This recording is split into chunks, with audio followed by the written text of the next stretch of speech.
Welcome to my YouTube channel.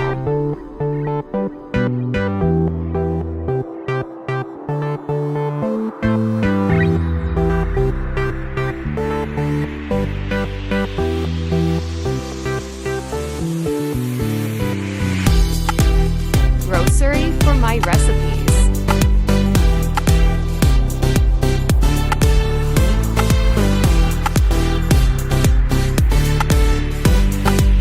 Strawberries. Cut them into pieces.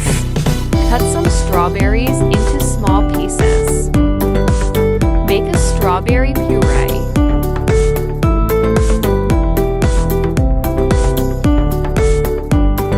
Put the bowl and whisk in the fridge.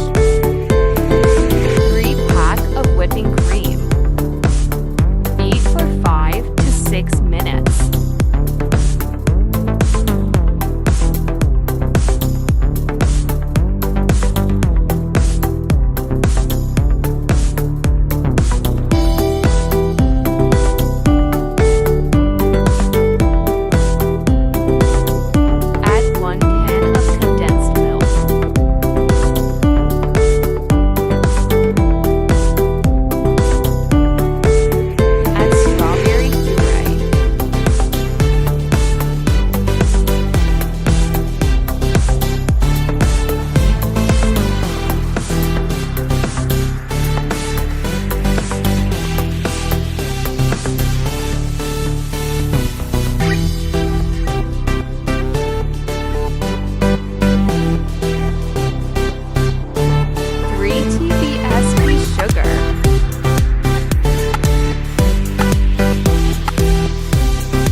Cover the ice cream